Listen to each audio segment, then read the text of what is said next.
ಓಂ ನಮಃ ಶಿವಾಯ. ಸ್ವಾಮಿ ಗುರುಗಜ. ನನ್ನೆಲ್ಲ ಪ್ರೀತಿ ವೀಕ್ಷಕರಿಗೆ ಶಿವಂ ಕನ್ನಡ ಆಧ್ಯಾತ್ಮಿಕ ಚಾನೆಲ್ಗೆ ಸ್ವಾಗತ. ಈ ವಾರ ಅಕ್ಷಯ ತೃತೀಯ ಅಲ್ವಾ, ಗೊತ್ತಿರ್ಬೋದು ನಿಮಗೆ. ಅಕ್ಷಯ ತೃತೀಯದಂದು ರಾಶಿ ಅನುಸಾರ ಈ ವಸ್ತುಗಳನ್ನು ನೀವು ಏನಾದರೂ ದಾನ ಮಾಡಿದರೆ ಅದೃಷ್ಟ ನಿಮ್ಮನ್ನು ಹುಡ್ಕೊಂಡು ಬರುತ್ತೆ.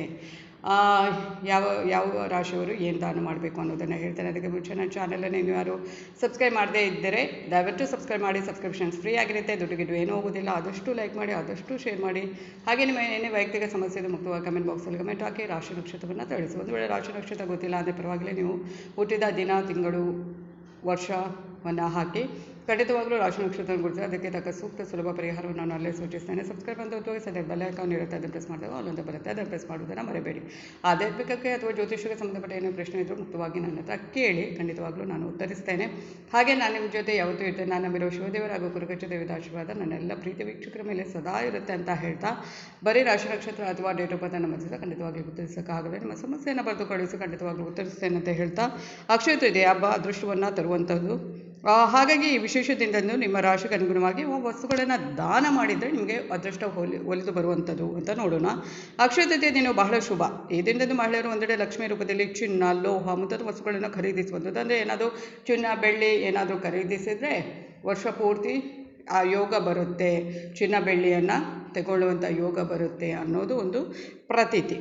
ಮತ್ತು ಈ ಹಬ್ಬದಂದು ಕುಟುಂಬದ ಸಮೃದ್ಧಿಗಾಗಿ ಪ್ರಾಚೀನ ಪದ್ಧತಿಗಳ ಪ್ರಕಾರ ಮನೆಯಲ್ಲಿ ಸಂಗ್ರಹಿಸುತ್ತಾರೆ.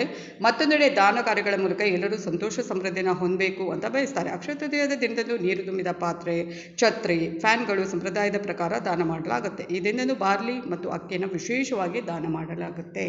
ನಿಮಗೆ ಇಷ್ಟವಿದ್ದರೆ, ಅದೃಷ್ಟ ಬೇಕು ಅಂದರೆ, ಅಥವಾ ನಿಮಗೆ ಒಂದು ಏನಾದರೂ ದಾನ ಮಾಡಬೇಕು ಅಂತ ಖಂಡಿತವಾಗಲೂ ನಿಮ್ಮ ಮನಸ್ಸಿಗೆ ಬಂದರೆ ಈ ಒಂದು ವಸ್ತುಗಳನ್ನು ದಾನ ಮಾಡಿದರೆ, ಆ ದಿನದಂದು ದಾನ ಮಾಡಿದರೆ ತುಂಬಾ ಒಳ್ಳೆಯದು.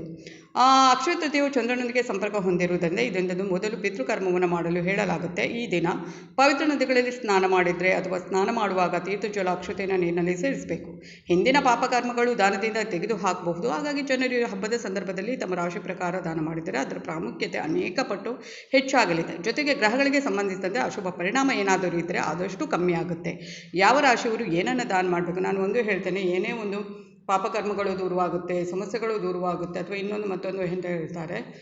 ಆದರೂ ಪಾಪಕರ್ಮಗಳು ಸಂಪೂರ್ಣವಾಗಿ ನಾವು ಏನೋ ಒಂದು ಅದಕ್ಕೆ ತಕ್ಕದಾದ ಪರಿಹಾರವನ್ನು ಮಾಡಿದರೆ ಸಂಪೂರ್ಣವಾಗಿ ದೂರವಾಗೋದಿಲ್ಲ, ಆದಷ್ಟು ಕಮ್ಮಿ ಆಗುತ್ತೆ. ಅದನ್ನು ನೆನಪಿಟ್ಕೊಳ್ಳಿ. ಆದಷ್ಟು ಕಮ್ಮಿ ಆಗುತ್ತೆ. ನಮಗೆ ಒಂದು ಸಹಿಸುವಷ್ಟು ಅದರ ಶಕ್ತಿಯನ್ನು ದೇವರು ಕೊಡ್ತಾರೆ. ಮೇಷರಾಶಿ. ಈ ರಾಶಿಯವರು ಬಾರ್ಲಿ ಅಥವಾ ಬಾರ್ಲಿಯಿಂದ ತಯಾರಿಸಿದ ಉತ್ಪನ್ನಗಳು ಮತ್ತು ಗೋಧಿಯನ್ನು ಸಾಧ್ಯವಾದಷ್ಟು ದಾನ ಮಾಡಿದರೆ ಒಳ್ಳೆಯದು. ಹಾಗೆಯೇ ವೃಷಭ ರಾಶಿ. ಇವರು ಬೇಸಿಗೆ ಕಾಲದ ಹಣ್ಣುಗಳು, ನೀರು ತುಂಬಿದ ಪಾತ್ರೆ ಮತ್ತು ಹಾಲನ್ನು ದಾನ ಮಾಡಿದರೆ ಒಳ್ಳೆಯದು. ಅಂದರೆ ಬೇಸಿಗೆ ಕಾಲದ ಹಣ್ಣುಗಳು ಅಂದರೆ ನೀರಿನ ಅಂಶದಿಂದ ತುಂಬಿರುವಂಥ ಹಣ್ಣುಗಳಿರುತ್ತೆ ಅಲ್ವಾ, ವಾಟರ್ಮೆಲನ್ ಆಗಿರ್ಬೋದು, ಅಂದರೆ ಕಲ್ಲಂಗಡಿ ಹಣ್ಣು ಅಥವಾ ಕರ್ಬೂಜದ ಹಣ್ಣು, ಅದನ್ನೆಲ್ಲ ದಾನ ಮಾಡಿದರೆ ತುಂಬಾ ಒಳ್ಳೆಯದು. ಮತ್ತು ಹಾಗೆಯೇ ನೀರು ತುಂಬಿದ ಪಾತ್ರೆ, ಹಾಲನ್ನು ಕೂಡ ದಾನ ಮಾಡ್ಬೋದು. ಮಿಥುನ ರಾಶಿಯವರು ಈ ದಿನದಂದು ಸೌತೆಕಾಯಿ, ಬಾರ್ಲಿ, ಹೆಸರು ಬೇಳೆ ದಾನ ಮಾಡಿದರೆ ಒಳ್ಳೆಯದು, ಯಾಕಂದರೆ ತಂಪು ಅಲ್ವಾ ಇದೆಲ್ಲ. ಹಾಗೆ ಕಟಕ ರಾಶಿ. ಈ ರಾಶಿಯವರು ನೀರು ತುಂಬಿದ ಮಡಕೆ, ಹಾಲು ಮತ್ತು ಸಕ್ಕರೆಯನ್ನು ದಾನ ಮಾಡಿದರೆ ಒಳ್ಳೆಯದು ಅಂತ ಹೇಳಲಾಗಿದೆ. ಸಿಂಹರಾಶಿ. ಅಕ್ಷಯ ತೃತೀಯದಂದು ನೀವು ಸಾಧ್ಯವಾದಷ್ಟು ಬಾರ್ಲಿ ಮತ್ತು ಗೋಧಿಯನ್ನು ದಾನ ಮಾಡಿ ಅಂತ ಹೇಳಲಾಗಿದೆ. ಕನ್ಯಾ ರಾಶಿಯವರು ಈ ಶುಭ ದಿನದಂದು ನೀವು ಸೌತೆಕಾಯಿ ಮತ್ತು ಕಲ್ಲಂಗಡಿ ಹಣ್ಣನ್ನು ದಾನ ಮಾಡಿದರೆ ಒಳ್ಳೆಯದು. ಇದೆಲ್ಲ ತಂಪು ವಸ್ತುಗಳಲ್ವಾ, ಬೇಸಿಗೆ ಒಂದು ತಂಪು ನೀಡುವಂಥದ್ದು. ಅದಕ್ಕೆ ತುಲಾ ರಾಶಿಯವರು ಕಾರ್ಮಿಕರಿಗೆ ಅಥವಾ ದಾರಿ ಹೋಕರಿಗೆ ಈ ದಿನ ನೀರು ನೀಡಬಹುದು. ಅಂದರೆ ಎಲ್ಲವನ್ನು ಕೊಡಬೇಕು ಅಂತಲೇ, ಯಾವುದು ಆಗುತ್ತೆ ಸಾಧ್ಯವಾಗುತ್ತೆ ಅದನ್ನು ಕೊಟ್ಟರೆ ಆಗ್ಬೋದು ನಿಮ್ಮ ಶಕ್ತಿ ಅನುಸಾರ. ವೃಶ್ಚಿಕ ರಾಶಿಯವರು ಈ ದಿನ ಬಡವರಿಗೆ ಛತ್ರಿ ಆಗಿರ್ಬೋದು, ಫ್ಯಾನ್, ಹಣ್ಣನ್ನು ಕೂಡ ದಾನ ಮಾಡಬಹುದು. ಧನುರಾಶಿಯವರು ಈ ದಿನ ನೀವು ಕಡಲೆ ಹಿಟ್ಟಿಂದ ತಯಾರಿಸಿದ ಉತ್ಪನ್ನ, ಕಡಲೆಬೇಳೆ, ಕಾಲೋಚಿತ ಹಣ್ಣುಗಳು ಅಥವಾ ಬಾರ್ಲಿಯನ್ನು ಕೂಡ ದಾನ ಮಾಡಬಹುದು.